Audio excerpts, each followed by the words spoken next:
तो गाइज सोचो, अगर पूरी दुनिया से अचानक सारे आदमी गायब हो जाएं और सिर्फ कुछ ही लड़के इस दुनिया में बचे हों, और फिर उन बचे हुए लोगों पर पूरी मानव जाति का भविष्य टिका हो। आज की इस कहानी में हम देखने वाले हैं एक ऐसी ही खतरनाक और अजीब दुनिया जहां हमारा मेन कैरेक्टर रीटो अचानक खुद को फ्यूचर की एक ऐसी दुनिया में पाता है जो पहले जैसी बिल्कुल भी नहीं रही।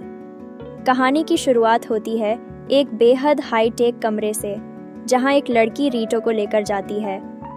रीटो पूरी तरह कंफ्यूज था और समझ ही नहीं पा रहा था कि आखिर उसके साथ हो क्या रहा है। वो लड़की उसे एक अलग कमरे में ले जाती है, जहां सामने एक बड़ा सा डबल साइडेड ग्लास लगा होता है। लेकिन जैसे ही दूसरी तरफ का पर्दा हटता है, रीटो पूरी तरह शॉक हो जाता है। उसके सामने बहुत सारी महिलाएं खड़ी थीं, जो उसे देखकर बेहद एक्साइटेड दिखाई दे रही थीं। रीटो समझ ही नहीं पा रहा था कि आखिर ये सब क्या हो रहा है। और तभी हमें बताया जाता है कि अब साल 2040 चल रहा है। दुनिया टेक्नोलॉजी में इतनी आगे बढ़ चुकी है कि ज़्यादातर काम अब एआई संभाल रहा है। लोगों को काम करने की भी ज़रूरत नहीं रही। अगर कोई चाहे तो आराम से पूरी ज़िंदगी घर पर रह सकता है। लेकिन इस एडवांस दुनिया में भी रीटो की ज़िंदगी आसान नहीं थी। वो एक मेडिकल स्टूडेंट था और डॉक्टर बनना चाहता था, लेकिन वह खुद एक ऐसी बीमारी से जूझ रहा था जिसका अभी तक कोई इलाज नहीं मिला था। हालांकि एक टेक्नोलॉजी थी, कोल्ड स्लीप, यानी इंसान को लंबे समय तक सुलाकर रखना जब तक इलाज न मिल जाए। और इसी वजह से रीटो को 5 साल के लिए हाइबरनेशन में भेजा जाने वाला था। अपने आखिरी दिन रीटो अपनी बचपन की दोस्त एरिसा से अपने दिल की बात कहने का फैसला करता है, लेकिन उसने ये बात कहने में बहुत देर कर दी थी। एरिसा अचानक हुई इस बात से कुछ जवाब ही नहीं दे पाती। हालांकि रीटो भी समझता था कि वो उससे 5 साल इंतज़ार करने को नहीं कह सकता। इसके बाद रीटो अस्पताल पहुंचता है, जहां उसके बड़े भाई रियू और छोटी बहन माहिरू उसे विदा करने आते हैं। यही उसके परिवार के आखिरी लोग थे। और तभी अचानक एरिसा भी वहां पहुंच जाती है। इससे रीटो समझ जाता है कि शायद एरिसा भी उसे पसंद करती थी। रीटो अपना लॉकेट एरिसा को देकर भविष्य की ओर बढ़ जाता है। फिर प्रक्रिया शुरू होती है। रीटो को एक खास कंटेनर में रखा जाता है। धीरे धीरे उसके आसपास की आवाज़ें धुंधली होने लगती हैं और बेहोश होने से पहले उसे हल्के से एरिसा की आवाज़ सुनाई देती है कि वो उसका इंतज़ार करेगी। इसके बाद रीटो की आंख खुलती है 5 साल बाद। लेकिन अब सब कुछ बदल चुका था। उसके आसपास सिर्फ महिला नर्सें थीं जो उसे देखकर अजीब तरीके से बिहेव कर रही थीं। उसी समय एक पर्पल हेयर वाली लड़की उसके पास आती है, जिसका नाम मीरा था। मीरा उसे बताती है कि अब साल 2045 है। रीटो पूरे 5 साल सोता रहा। मीरा उसे डॉक्टर के पास ले जाती है, लेकिन जब रीटो अपने पुराने डॉक्टर के बारे में पूछता है तो उसे पता चलता है कि वो अब इस दुनिया में नहीं रहे। रीटो धीरे धीरे समझने लगता है कि दुनिया में कुछ बहुत बड़ा हो चुका है। इसके बाद मीरा उसे एक गाड़ी में बैठाकर एमके वायरस के बारे में बताती है, एक ऐसा वायरस जिसने पूरी दुनिया को तबाह कर दिया। यह वायरस इतना खतरनाक था कि संक्रमित इंसान सिर्फ 3 दिनों में मर जाता था। और सबसे डरावनी बात, इसका असर सिर्फ पुरुषों पर हुआ। दुनिया की आधी आबादी खत्म हो चुकी थी। मीरा जब गाड़ी की खिड़की खोलती है तो रीटो बाहर का दृश्य देखकर दंग रह जाता है। पहले की आधुनिक दुनिया अब पूरी तरह बिखर चुकी थी। रीटो को यकीन नहीं होता, इसलिए वो गाड़ी से बाहर निकल जाता है। लेकिन बाहर जो वो देखता है उससे उसके होश उड़ जाते हैं। पूरा शहर सिर्फ महिलाओं से भरा हुआ था। एक भी आदमी दिखाई नहीं दे रहा था। दुनिया अब पूरी तरह बदल चुकी थी। कुछ महिलाएं रीटो को देखकर उसकी तरफ दौड़ने लगती हैं, इसलिए मीरा और उसके गार्ड्स तुरंत उसकी सुरक्षा करने लगते हैं। तब मीरा उसे पूरी सच्चाई बताती है। 4 साल पहले एमके वायरस ने लगभग सभी पुरुषों को खत्म कर दिया था। सिर्फ 5 लोग बचे थे और उनमें से एक रीटो था, क्योंकि वो पहले से कोल्ड स्लीप में था। अब मानव जाति को बचाने की जिम्मेदारी उन्हीं बचे हुए लोगों पर थी। लेकिन रीटो इस बात को मानने से साफ इनकार कर देता है। वो सिर्फ इंसानियत बचाने के नाम पर किसी के साथ रिश्ता नहीं बनाना चाहता था। उसके दिल में अब भी सिर्फ एरिसा थी। मीरा उसे समझाने के लिए उसकी बहन माहिरू को बुलाती है। अब माहिरू पहले से काफ़ी बड़ी हो चुकी थी। वो रीटो को बताती है कि उनके भाई रियू भी वायरस से संक्रमित हो गए थे और उन्हें भी सुलाना पड़ा। साथ ही उसे ये भी पता चलता है कि एरिसा पिछले 3 सालों से गायब है। रीटो पूरी तरह टूट जाता है। वो एरिसा से संपर्क करने की कोशिश करता है, लेकिन कोई फायदा नहीं होता। उस रात रीटो को एहसास होता है कि ये लोग कितने गंभीर हैं। मीरा उसके कमरे में आकर उसे समझाने की कोशिश करती है कि मानव जाति को बचाने के लिए उसे मदद करनी होगी, लेकिन रीटो उसे मना कर देता है। अगले दिन मीरा उसे उन महिलाओं की लिस्ट दिखाती है जिन्हें सरकार ने चुना था, लेकिन रीटो 1 महीने का समय मांगता है ताकि वो एरिसा को ढूंढ सके। वो साफ कह देता है कि अगर वो किसी के साथ भविष्य बनाना चाहता है तो सिर्फ एरिसा के साथ। मीरा उसकी बात मान जाती है। उसी दौरान हमें एक और लड़के के बारे में पता चलता है, क्योजी हिनो। वो भी उन लोगों में से था जो वायरस से बचे हुए थे, लेकिन रीटो के बिल्कुल उल्टा क्योजी इस नई दुनिया को पूरी तरह एंजॉय कर रहा था। उसे इस दुनिया की हर सुविधा पसंद थी। जब रीटो उससे मिलता है तो दोनों की सोच पूरी तरह अलग दिखाई देती है।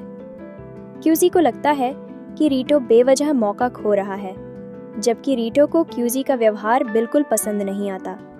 इसके बाद रीटो अपने कमरे में लौटता है, जहां उसकी मुलाकात अकाने नाम की लड़की से होती है। धीरे धीरे अकाने और सुई नाम की एक छोटी दिखने वाली लड़की उसके साथ रहने लगती है। इनमें से एक उसकी बॉडीगार्ड थी और दूसरी उसकी नर्स। अगले दिन ये सब लोग एरिसा की पुरानी लैब में जाते हैं, जहां वो MK वायरस का इलाज ढूंढ रही थी। लेकिन तभी अचानक एक रहस्यमयी महिला वहां एक खतरनाक भालू छोड़ देती है। भालू हमला करने ही वाला था कि रीटो सुई को बचाने दौड़ पड़ता है, लेकिन तभी पता चलता है कि सुई असल में बेहद ताकतवर बॉडीगार्ड है। वो एक ही वार में भालू को खत्म कर देती है। इसके बाद रीटो को पता चलता है कि एरिसा वायरस का इलाज खोजने के बेहद करीब पहुंच चुकी थी। इसलिए रीटो फैसला करता है कि वो उसका अधूरा काम पूरा करेगा। वो न्यूज़ पर आकर दुनिया से वादा करता है कि वो इलाज खोजने की कोशिश करेगा, लेकिन उसी रात उसे एरिसा के पुराने टेडी बियर में एक रिकॉर्डेड मैसेज मिलता है। उस मैसेज में एरिसा बताती है कि MK वायरस कोई प्राकृतिक बीमारी नहीं, बल्कि इंसानों द्वारा बनाया गया एक बायोलॉजिकल हथियार था। रीटो ये सच्चाई फिलहाल किसी को नहीं बताता, क्योंकि उसे समझ नहीं आता कि आखिर भरोसा किस पर किया जाए। उधर दूसरी तरफ कुछ रहस्यमयी महिलाएं मीटिंग कर रही थीं। ऐसा लग रहा था जैसे इस पूरी दुनिया के पीछे उन्हीं का हाथ हो। उन्हें लगता है कि रीटो उनके प्लान के लिए खतरा बन सकता है। इसीलिए वो एक और आदमी को जगाने का फैसला करती हैं। और अब कहानी हमें वापस 2040 में ले जाती है, जहां हमारा दूसरा मेन कैरेक्टर शोटा दोई दिखाई देता है। वो एक शांत और अकेला रहने वाला लड़का था, जिसे स्कूल में हर कोई परेशान करता था, खासकर ताकामात्सु और उसकी गर्लफ्रेंड एरिसा। दोनों मिलकर शोटा को बहुत तंग करते थे। शोटा की जिंदगी में सिर्फ 2 लोग थे जो उसका साथ देते थे, उसकी बहन मायू और उसकी म्यूजिक टीचर युजुकी। लेकिन फिर शोटा भी उसी बीमारी का शिकार हो जाता है और उसे भी कोल्ड स्लीप में भेज दिया जाता है। 5 साल बाद जब वो जागता है तो उसके सामने भी वही बदली हुई दुनिया होती है। उसकी देखभाल कैरेन नाम की महिला करती है, जो उसे MK वायरस के बारे में सब कुछ बताती है। लेकिन हैरानी की बात ये थी कि शोटा इस नई दुनिया को काफ़ी जल्दी स्वीकार कर लेता है। उसे वापस उसके पुराने स्कूल में भेजा जाता है। पहले तो वो डर जाता है, लेकिन फिर सोचता है कि शायद उसके बुलीज अब इस दुनिया में नहीं होंगे। हालांकि शोटा आज भी वैसा ही इंट्रोवर्ट था जैसा पहले था। बस फ़र्क इतना था कि अब स्कूल में वो अकेला लड़का था। उसकी टीचर युजुकी अब भी जिंदा थी और वो शोटा की काफ़ी परवाह करती थी। धीरे धीरे शोटा की ज़िंदगी इस नई दुनिया में आगे बढ़ने लगती है। दूसरी तरफ कैरेन अपने सुपीरियर्स को रिपोर्ट देती है कि शोटा अच्छी तरह एडजस्ट कर रहा है। फिर वो एक और बड़ा राज बताती है। स्कूल की सभी लड़कियों को अभी तक यही लगता है कि शोटा दुनिया का आखिरी लड़का है, और इसी वजह से उसके आसपास का माहौल और भी अजीब होता जा रहा था। हालत यहाँ तक पहुँच चुकी थी कि लड़कियों के बीच एक अजीब कंपटीशन शुरू हो चुका था। कौन शोटा के सबसे ज़्यादा करीब जा पाएगी। कुछ दिन बीत चुके थे और शोटा अब इस नई दुनिया में थोड़ा एडजस्ट हो गया था। वह ज़्यादातर समय युजुकी के साथ बिताता था, लेकिन धीरे धीरे उसे महसूस होने लगा कि यह दुनिया जितनी बाहर से परफेक्ट दिखती है, अंदर से उतनी ही अजीब है। एक हफ्ते बाद कैरेन उसे स्विमिंग क्लास में ले जाती है। शुरुआत में शोटा मना करता है, क्योंकि पहले वह काफ़ी शर्मीला और अकेला रहने वाला लड़का था, लेकिन अब कोई उसका मजाक उड़ाने वाला नहीं था, इसलिए वह मान जाता है। उसी रात अचानक उसकी क्लासमेट नात्सु इचिज़ो को उसका अस्थायी रूममेट बना दिया जाता है। कैरेन कहती है कि उसके कमरे का एसी खराब है, लेकिन शोटा समझ रहा था कि इसके पीछे कोई और वजह है। नात्सु एक बहुत अमीर परिवार से थी और उसकी लाइफस्टाइल बिल्कुल अलग थी। वह छोटी छोटी चीज़ों में भी दूसरों पर निर्भर रहती थी। शोटा सिर्फ अपनी टीचर युजुकी के लिए फीलिंग्स रखता था, लेकिन नात्सु लगातार उसके करीब आने की कोशिश करती रहती है। इसी बीच कई दिनों से युजुकी उससे दूर थी और नात्सु की मौजूदगी शोटा को और ज़्यादा कंफ्यूज कर रही थी। आखिरकार वह युजुकी को कॉल करके पूछता है कि क्या उसे बाकी लड़कियों के उसके आसपास रहने से बुरा लगता है, लेकिन युजुकी कहती है कि अब हालात बदल चुके हैं और शोटा सिर्फ उसका नहीं बल्कि पूरी दुनिया की उम्मीद बन चुका है। उस रात नात्सु अपनी पुरानी जिंदगी के बारे में बताती है। वह बताती है कि वायरस आने से पहले उसकी जिंदगी भी मजबूरियों से भरी हुई थी। धीरे धीरे दोनों इमोशनली क्लोज हो जाते हैं। जब युजुकी वापस आती है तो शोटा उसे सब सच बता देता है, लेकिन युजुकी का जवाब उसे और भी ज़्यादा असहज कर देता है। उसे महसूस होने लगता है कि इस दुनिया में कुछ तो बहुत गलत है। हर कोई बस उसे खुश रखने में लगा हुआ था। कोई उसे मना नहीं करता, कोई उसके खिलाफ नहीं जाता, और यही बात अब उसे डराने लगी थी। आखिरकार वह कैरेन से सवाल करता है, क्या यह सब सिर्फ एक एक्सपेरिमेंट है? क्या उसे सिर्फ इंसानों की आबादी बढ़ाने के लिए इस्तेमाल किया जा रहा है? कैरेन हंसते हुए बताती है कि उन्होंने उसका पुराना स्कूल सिर्फ इसलिए दोबारा शुरू किया ताकि वह आरामदायक महसूस करे और लोगों से जुड़ सके। वह साफ कहती है कि दुनिया को दोबारा बसाने के लिए शोटा बहुत ज़रूरी है। उधर दूसरी तरफ रीटो लगातार एमके वायरस की दवा खोजने में लगा हुआ था, लेकिन समय तेज़ी से निकल रहा था और उसे अभी तक कोई सफलता नहीं मिली थी। एक दिन उसकी मुलाकात मारिया कुरोड़ा से होती है। वह बाहर से शांत और शर्मीली दिखती थी, लेकिन वायरस रिसर्च में बेहद टैलेंटेड थी। रीटो को धीरे धीरे उस पर भरोसा होने लगता है। इसके बाद टीम केमोन सिटी जाती है, वही जगह जहां सबसे पहले वायरस सामने आया था। वहां वे तानिगुची नाम की बुजुर्ग महिला से मिलने जाते हैं, जिसके पति वायरस के शुरुआती शिकारों में से थे। शुरुआत में तानिगुची किसी पर भरोसा नहीं करती, लेकिन बाद में उसे एहसास होता है कि रीटो बाकी लोगों से अलग है। वह सिर्फ अपने लिए नहीं बल्कि पूरी दुनिया के लिए सच जानना चाहता है। उधर होटल में रीटो की मुलाकात क्लोई नाम की एक लड़की से होती है, जो खुद को ट्रांसफर स्टूडेंट बताती है, लेकिन उसकी हरकतें बाकी लोगों को सस्पिशियस लगती हैं। बाद में मीरा तानिगुची को बताती है कि रीटो बाकी लोगों जैसा नहीं है। वह सिर्फ अपनी फीलिंग्स के लिए नहीं लड़ रहा, बल्कि बाकी पुरुषों को बचाने के लिए भी संघर्ष कर रहा है। तानिगुची आखिरकार सच बताने के लिए तैयार हो जाती है, लेकिन तभी कोई उसके मेडिकल इक्विपमेंट के साथ छेड़छाड़ कर देता है और उसकी हालत गंभीर हो जाती है। होश खोने से पहले वह रीटो को एक पुरानी फोटो देने को कहती है। टीम बाद में उस पुराने अस्पताल में जाती है जहां एमके वायरस के शुरुआती मरीजों का इलाज हुआ था, लेकिन वहां पहुंचकर उन्हें पता चलता है कि सारे सबूत पहले ही हटाए जा चुके हैं। उधर क्यूजी भी अब अपनी जिंदगी से ऊबने लगा था। हर दिन एक जैसा होने लगा था। इसी दौरान उसकी मुलाकात महिरू से होती है।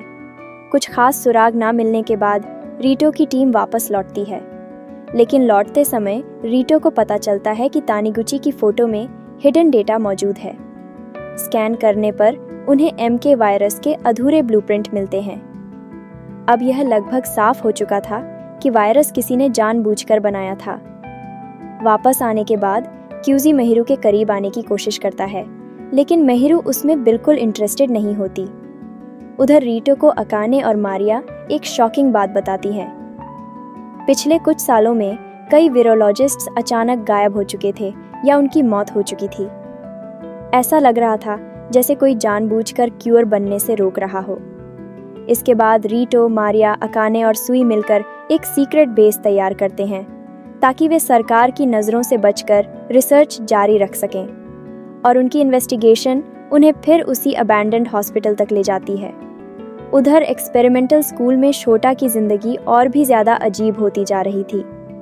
अब लड़कियां लॉटरी निकालकर तय करने लगी थीं कि कौन उसके साथ ज़्यादा समय बिताएगी। लेकिन अंदर ही अंदर शोटा टूटता जा रहा था। उसे लगने लगा था कि लोग उसे इंसान नहीं बल्कि सिर्फ एक रिसोर्स की तरह देख रहे हैं। एक दिन उसकी मुलाकात शुंका हिरागी से होती है। दोनों अपने पुराने दर्द और बुलिंग की बातें शेयर करते हैं। शोटा पहली बार किसी के सामने इमोशनली खुलता है, लेकिन इसके बाद भी उसके अंदर का खालीपन खत्म नहीं होता। युजुकी उससे दूर होती जा रही थी और शोटा खुद को पहले से ज़्यादा अकेला महसूस करने लगा था। अगले दिन फिर नई सिचुएशंस शुरू हो जाती हैं। कैरेन अब नया सिस्टम बनाती है जहां हर दिन कोई ना कोई लड़की शोटा की मदद के लिए असाइंड रहती है। धीरे धीरे शोटा खुद को इस पूरी दुनिया में खोने लगता है। उसका व्यवहार बदलने लगता है। वह पहले जैसा शांत और शर्मीला लड़का नहीं रह जाता। फिर स्कूल में शियोन होशिनो आती है, वही लड़की जिसने पहले उसके बुलिंग को इग्नोर किया था। अब हालात पूरी तरह बदल चुके थे। कैरेन बताती है कि शियोन एक्ट्रेस बनना चाहती थी, लेकिन इस नई दुनिया में आगे बढ़ने के लिए उसे भी सिस्टम का हिस्सा बनना पड़ा। पुरानी यादों और गुस्से की वजह से शोटा का डार्क साइड बाहर आने लगता है। वह लोगों को इमोशनली कंट्रोल करने लगता है और धीरे धीरे पूरी तरह बदलता जाता है। आखिर में हालात ऐसे हो जाते हैं कि हर दिन उसके आसपास नए लोग लाए जाते हैं। अगर उसे कोई पसंद नहीं आता तो उसकी जगह कोई और भेज दिया जाता, और अब ऐसा लगने लगा था कि शोटा खुद उसी अंधेरे का हिस्सा बन चुका है जिससे वह कभी डरता था। दूसरी तरफ रीटो सच के बेहद करीब पहुंच चुका था, लेकिन जितना ज्यादा सच सामने आ रहा था उतना ही खतरनाक होता जा रहा था पूरा खेल। रीतो और उसके दोस्तों को परित्यक्त अस्पताल की जांच करते समय एक चौंकाने वाली खोज मिलती है। सुई गलती से एक दीवार तोड़ देती है जिसके पीछे एक छिपा हुआ एयर डक्ट निकलता है। सभी उसके अंदर घुसते हैं और सीधे एक भूमिगत प्रयोगशाला में जा गिरते हैं। ऐसा लगता है कि यही वह जगह थी जहां खतरनाक वायरस को बनाया गया था। लेकिन इससे पहले कि वे प्रयोगशाला की जांच कर पाते, अचानक कुछ रहस्यमयी महिलाएं उन पर हमला कर देती हैं। सौभाग्य से उसी समय क्लोए और उसकी भाड़े की सैनिकों की टीम वहां पहुंच जाती है और उन महिलाओं को मार गिराती है। क्लोए, जिसे मिस मैन्सफील्ड के नाम से भी जाना जाता है, यूनाइटेड वुमेन UW की एक शांति रक्षक एजेंट निकलती है। जैसे ही क्लोए की टीम सभी को अस्पताल से बाहर निकालती है, पता चलता है कि पूरी इमारत में टाइम बम लगाया गया था। अस्पताल में जोरदार विस्फोट हो जाता है। इस बीच क्लोए की सहायक मिस पोप जापानी UW परिषद को गिरफ्तार कर लेती है, क्योंकि उसके अनुसार MK वायरस उन्हीं के आदेश पर बनाया गया था। उधर अस्पताल का धमाका शांत भी नहीं होता कि उन स्थानों पर भी विस्फोट होने लगते हैं जहां पुरुषों को रखा गया था। स्कूल की वह रहस्यमयी लड़की भी शोटा का अपहरण करने की कोशिश करती है, लेकिन असफल रहती है। हालांकि एरिसा और उसका संगठन एक अन्य पुरुष नंबर 4 को पकड़ने में कामयाब हो जाते हैं। धमाके में घायल हुआ शोटा अस्पताल में होश में आता है। वहां करेन उसे बताती है कि कुछ लोगों ने उसका अपहरण करने की कोशिश की थी, लेकिन वे असफल रहे। अब शोटा अपनी रोजमर्रा की जिंदगी से ऊब चुका है। वह करेन से कई सवाल पूछता है और धीरे धीरे उसके प्रभाव में आने लगता है। करेन उससे कहती है कि उसे दुनिया पर शासन करने की अपनी योजना में उसका साथ चाहिए। हैरानी की बात यह है कि शोटा उसकी बात मान लेता है। दूसरी ओर क्लोए की टीम जापान पर नियंत्रण स्थापित कर लेती है और क्योजी को अपने सभी कार्य रोकने का आदेश देती है जब तक कि विद्रोहियों से निपटा नहीं जाता। यह बात क्योजी को बिल्कुल पसंद नहीं आती, लेकिन वह कुछ कर भी नहीं सकता। तभी एरिसा और उसका संगठन पूरी दुनिया के टीवी नेटवर्क को हैक कर लेते हैं। वे घोषणा करते हैं कि उनका संगठन इज़्ज़ा नामी कहलाता है। उनके अनुसार वे आतंकवादी नहीं बल्कि विद्रोही हैं जो UW के खिलाफ लड़ रहे हैं। वे दावा करते हैं कि दुनिया के नेताओं ने ही वायरस को फैलाने की साजिश रची थी ताकि पुरुषों का अस्तित्व समाप्त हो जाए और केवल महिलाओं की दुनिया बन सके।